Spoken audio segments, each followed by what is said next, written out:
जय हिंद। आज के वीडियो में हम लोग देखने वाले हैं एमएससी फर्स्ट सेमेस्टर का ऑर्गेनिक केमिस्ट्री के अंतर्गत बहुत ही इंपॉर्टेंट टॉपिक को बारे में चर्चा करेंगे, जो कि हमारा टॉपिक है एरोमेटिकता या एरोमेटिसिटी। ये अक्सर एग्जाम में लॉन्ग टाइप क्वेश्चन में पूछा जाता है। साथ में हम एरोमेटिकता या एरोमेटिसिटी का प्रकार के बारे में भी डिस्कस करेंगे। तो सबसे पहले इसके हम दो तीन डिफिनीशंस को बारे में देखते हैं। जो आपको सबसे ईजी लगे उसको लिखिएगा। तो सबसे पहला जो डिफिनीशन हम लोग देखते हैं उसमें बता रहा है कि जो एरोमेटिक शब्द है वह ग्रीक शब्द के एरोमा शब्द से लिया गया है। क्या बता रहा है कि जो एरोमेटिक शब्द ग्रीक शब्द एरोमा से लिया गया है, जिसका अर्थ होता है विशेष गंध या मीठी गंध या सुगंध युक्त ऑर्गेनिक कंपाउंड को एरोमेटिक कंपाउंड, उनके इस गुण को एरोमेटिकता या एरोमेटिसिटी कहा जाता है। वर्तमान में वे चक्रीय यौगिक जो अपेक्षा से अधिक स्थायित्व को रखते हैं एरोमेटिक, उनका यह गुण जो है एरोमेटिसिटी कहलाता है। आगे हम लोग लिखते हैं कि वर्तमान में बेंजीन या उसके समान संरचना वाले कंपाउंड को एरोमेटिक कंपाउंड कहते हैं। क्या बताया जा रहा है कि वर्तमान में बेंजीन या उसके समान संरचना वाले कंपाउंड को एरोमेटिक कंपाउंड कहते हैं। थोड़ा आगे और विकास हुआ और यह कहा गया कि एरोमेटिक कंपाउंड के अपने कुछ विशेष गुण होते हैं, जिनको एरोमेटिक गुण या एरोमेटिकता या एरोमेटिसिटी कहते हैं। 1961 में प्रेरित वलय धारा सिद्धांत के प्रवर्तक, क्या बता रहा है कि 1961 में प्रेरित वलय धारा सिद्धांत के प्रवर्तक एंटिम्ज तथा जैकमैन ने बताया कि ऐसे कंपाउंड जिनमें इंड्यूस्ड रिंग करंट होती है, ऐसे एरोमेटिक योग एक समतली समवृत्त कोश में पाई इलेक्ट्रॉन के डीलोकेलाइजेशन के द्वारा रिंग करंट उत्पन्न होती है। ऐसे कंपाउंड को हम एरोमेटिक कंपाउंड कहते हैं। विभिन्न मतों के पश्चात एरोमेटिसिटी को निम्नानुसार भी परिभाषित कर सकते हैं। एक चक्रीय समतली निकाय में 6 पाई इलेक्ट्रॉन के डीलोकेलाइजेशन के द्वारा टोटल एनर्जी कम होने के कारण स्टेबिलिटी आ जाती है। ये सभी चक्रीय निकाय परिघटना एरोमेटिसिटी कहलाती है। एरोमेटिक कंपाउंड में पाए जाने वाले गुण या एरोमेटिकता के निम्न कारण होते हैं। क्या बता रहा है कि जो एरोमेटिक कंपाउंड होते हैं उसमें निम्नलिखित कारण पाए जाते हैं या गुण पाए जाते हैं। तो जो एरोमेटिक कंपाउंड का सबसे पहला जो प्रॉपर्टीज होता है वह होता है हमारा साइक्लिक कंपाउंड। साइक्लिक कंपाउंड क्या बता रहा है कि कंपाउंड साइक्लिक होना चाहिए, तब यह एरोमेटिसिटी होगा। क्या बता रहा है कि यदि कंपाउंड साइक्लिक है तभी वह एरोमेटिसिटी होगा। इस एग्जाम्पल के तौर पर हम बेंजीन को लेते हैं। दूसरा बता रहा है इसका प्रॉपर्टीज कि प्लानर मॉलिक्यूल होना चाहिए, यानी एरोमेटिसिटी के लिए मॉलिक्यूल का साइक्लिक होने के साथ साथ प्लानर यानी कि समतल होना आवश्यक है, तभी वह एरोमेटिक होगा। थर्ड नंबर बता रहा है इसका प्रॉपर्टीज कि कंप्लीट यानी complete conjugation in the molecule. Complete conjugation in the molecules, molecule conjugated होना चाहिए, अर्थात पाई सिग्मा पाई बॉन्ड एक के बाद एक हो, तभी वह एरोमेटिक होता है। जैसे एग्जाम्पल के तौर पर हम बेंजीन को लेते हैं। चौथा नंबर इसका प्रॉपर्टीज है अनसेचुरेशन यानी कि असंतृप्तता का गुण। एक कंपाउंड असंतृप्त होते हैं, इनमें एकांतर एकल द्विबंध पाए जाते हैं। क्या बता रहा है कि इसमें एक कंपाउंड में असंतृप्त होते हैं, इनमें एकांतर एकल द्विबंध पाए जाते हैं। पांचवा नंबर इसका प्रॉपर्टीज है लो हीट ऑफ हाइड्रोजिनेशन। क्या बता रहा है कि प्रायोगिक परिणामों से स्पष्ट होता है कि एरोमेटिक कंपाउंड की हाइड्रोजिनेशन हीट कम होती है। जैसे बेंजीन में यह मान 36 केसीएल मोल कम पाया जाता है, यही इसके स्थायित्व का कारण है। 6 नंबर इसका प्रॉपर्टीज है सब्स्टिट्यूशन रिएक्शन यानी कि सब्स्टिट्यूशन रिएक्शन, मॉलिक्यूल में योग रिएक्शन से अधिक सब्स्टिट्यूशन रिएक्शन करने की प्रवृत्ति होना चाहिए। क्या बता रहा है कि मॉलिक्यूल में एक रिएक्शन से अधिक सब्स्टिट्यूशन रिएक्शन करने की प्रवृत्ति होना चाहिए, अर्थात हाइड्रोजनीकरण, नाइट्रीकरण, सल्फोनीकरण की क्रिया सरलता से होना चाहिए। इसी प्रकार वलय के पाई इलेक्ट्रॉन पूर्ण डीलोकेलाइजेशन के सक्षम होना चाहिए। क्या बता रहा है कि इसी प्रकार वलय के पाई इलेक्ट्रॉन पूर्ण डीलोकेलाइजेशन के सक्षम होना चाहिए, अर्थात मॉलिक्यूल में अनुनाद स्थायीकरण होना चाहिए। 1925 में रॉबिन्सन का एरोमेटिक षटक सिद्धांत का पालन होता है। 7 नंबर जो बहुत ही इंपॉर्टेंट रूल होता है, क्या बता रहा है कि हकल्स लॉ, यानी कि 4n+2 पाई इलेक्ट्रॉन को फॉलो करता हो तभी वह कंपाउंड एरोमेटिक कंपाउंड होगा। हम एरोमेटिसिटी कंपाउंड के पाए जाने की प्रॉपर्टीज को हम 7 प्रॉपर्टीज को देखें, यानी मॉलिक्यूल प्लानर होना चाहिए, मॉलिक्यूल साइक्लिक होना चाहिए, मॉलिक्यूल में अनसैचुरेशन की स्थिति में होना चाहिए, लोहेट ऑफ हाइड्रोजनेशन की स्थिति में होना चाहिए, सब्स्टिट्यूशन रिएक्शन होना चाहिए, हकल लॉ यानी 4n+2 पाई इलेक्ट्रॉन का पालन करना चाहिए, तभी हमारा कंपाउंड एरोमेटिसिटी को व्यक्त करता है। अब देखते हैं हम लोग 4n+2 पाई इलेक्ट्रॉन यानी एरोमेटिकता का हकल नियम यानी Huckel's law for the aromaticity, यानी कि हकल रूल एरोमेटिसिटी के लिए क्या बताता है। तो सन 1931 में जर्मन के रसायन शास्त्र या रसायनज्ञ ह्यूकल नाम के एक वैज्ञानिक ने एक सिद्धांत का प्रतिपादन किया। क्या बताया जा रहा है कि सन 1931 में जर्मन रसायनज्ञ ह्यूकल ने एक सिद्धांत का प्रतिपादन किया जिसके अनुसार एक चक्रीय समतल अणु यदि 4n+2 कंजुगेटेड पाई इलेक्ट्रॉन को रखता है तो यह एरोमेटिक होगा। यह सिद्धांत ह्यूकल नियम कहलाता है। क्या बताया गया यहाँ कि सन 1931 में जर्मन रसायनज्ञ ह्यूकल नाम के वैज्ञानिक ने एक सिद्धांत का प्रतिपादन किया जिसके अनुसार एक चक्रीय समतल अणु यदि 4n+2 कंजुगेटेड पाई इलेक्ट्रॉन को रखता है तो यह एरोमेटिक होगा। यह सिद्धांत ह्यूकल नियम कहलाता है। पदार्थों के इस गुण को एरोमेटिसिटी कहा जाता है। ह्यूकल के अनुसार एरोमेटिक कंपाउंड में निम्न विशेषता होना चाहिए। इसमें जो पहला विशेषता है बता रहा है कि इन कंपाउंड में साइक्लिक रिंग पाई जाती है। दूसरा बता रहा है कि इन कंपाउंड में प्लानर रिंग पाई जाती है, यानी कि इन कंपाउंड में साइक्लिक रिंग पाई जाती है, इन कंपाउंड में प्लानर रिंग पाई जाती है। इन कंपाउंड्स में 4n+2 पाई इलेक्ट्रॉन पाए जाते हैं जहाँ n एक पूर्णांक इंटीजर है जिसका मान n बराबर 0, 1, 2, 3, 4, 5 आदि हो सकता है।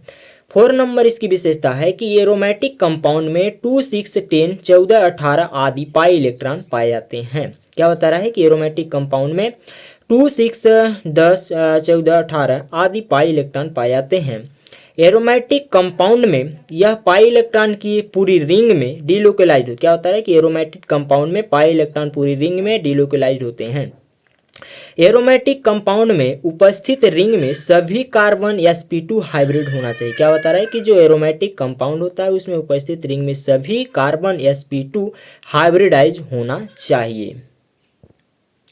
अब हम लोग देखते हैं हकल रूल्स का कुछ एग्जाम्पल के बारे में देखते हैं। सबसे पहला एग्जाम्पल हम लेते हैं बहुत ही इजी, बेंजीन C6H6। इसमें 6 पाई इलेक्ट्रॉन होते हैं। इसमें देख रहे हैं कि पाई इलेक्ट्रॉन डिलोकलाइजेशन स्थिति में है, कार्बन 6 है और हाइड्रोजन भी 6 है। ये साइक्लिक कंपाउंड है, साथ में प्लानर भी है और हकल रूल्स का पालन करता है, इसलिए हमारा एरोमेटिक है। क्या है? बेंजीन। अब दूसरा नंबर का एग्जाम्पल है हमारा नेप्थालिन, जो कि एग्जाम्पल आपको एग्जाम में बनाना होता है तभी जाके आपको फुल मार्क मिलेंगे, क्योंकि ये लॉन्ग क्वेश्चन में अधिकतर पूछा जाता है। तो नेप्थालिन में हम देखते हैं यहाँ 10 पाई इलेक्ट्रॉन होते हैं। क्या होते हैं? 10 पाई इलेक्ट्रॉन होते हैं। 2, 4, 6, 2, 8, 10 10 पाई इलेक्ट्रॉन होते हैं। कुछ ये नेप्थालिन का चित्र है। अब हम लोग देखते हैं एरोमेटिक यौगिकों के प्रकार, यानी कि यदि एरोमेटिक कंपाउंड के बारे में आपके पूछता है एग्जाम में तो आपको साथ में टाइप्स के बारे में भी जानकारी देना होता है, तभी जाके आपको फुल मार्क मिल पाएंगे। तो मुख्य रूप से एरोमेटिक कंपाउंड जो है 2 प्रकार का होता है। क्या बता रहा है कि जो मुख्य रूप एरोमेटिक कंपाउंड 2 टाइप्स का होता है। पहला होता है बेंजोनाइड एरोमेटिक कंपाउंड और दूसरा होता है नॉन बेंजोनाइड एरोमेटिक कंपाउंड। इसके बारे में एक एक करके हम डिटेल से पढ़ेंगे एग्जाम्पल के साथ। सबसे पहले हम लोग देखते हैं पहला एरोमेटिक कंपाउंड का प्रकार जो है हमारा बेंजोनाइड एरोमेटिक कंपाउंड। इन कंपाउंड में कम से कम एक बेंजीन रिंग अवश्य पाई जाती है। इसमें निम्न कंपाउंड आते हैं। क्या बता रहा है कि इन कंपाउंड में कम से कम एक बेंजीन रिंग अवश्य पाई जाती है। इसमें निम्न कंपाउंड आते हैं। सबसे पहला इसमें जो एग्जांपल लेते हैं हम लोग है बेंजीन C6H6।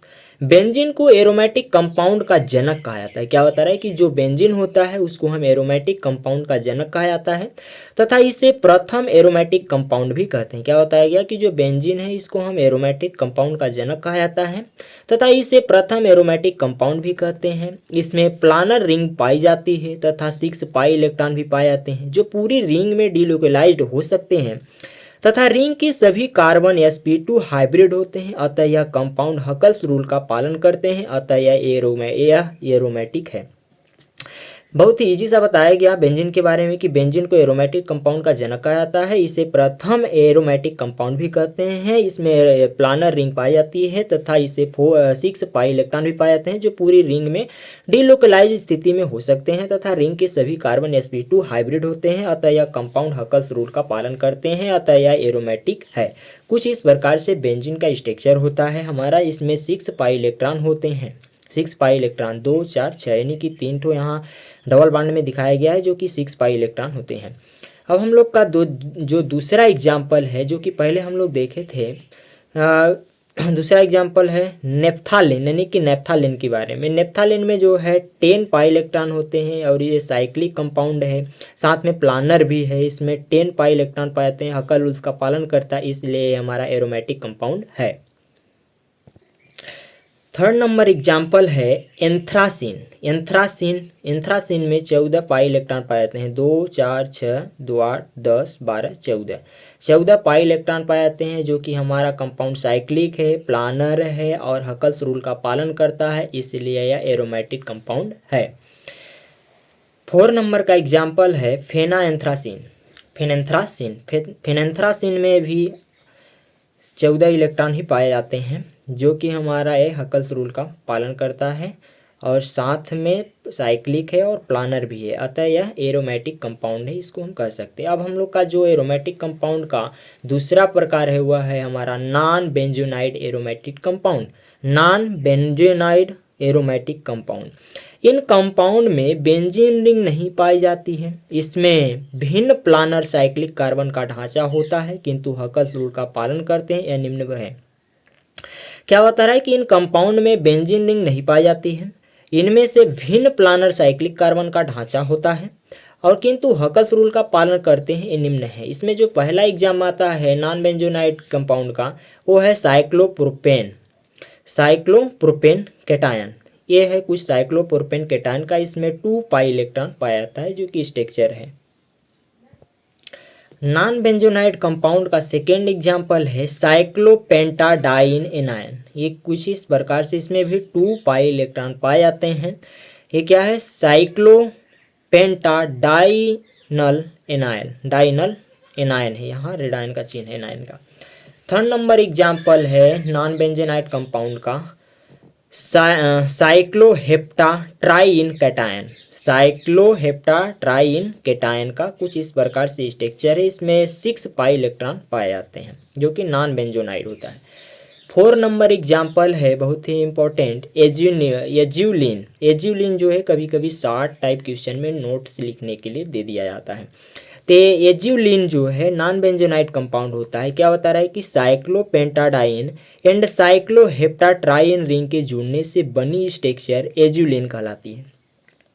क्या बताया गया कि साइक्लोपेंटाडाइन एंड साइक्लोहेप्टाट्राइन रिंग्स के जुड़ने से बनी स्ट्रक्चर को एज्यूलिन कहलाती है। साइक्लोपेंटाडाइन और साइक्लोहेप्टाट्राइन यदि मिल जाए तो इसको हम नॉन एरोमेटिक भी बोलते हैं।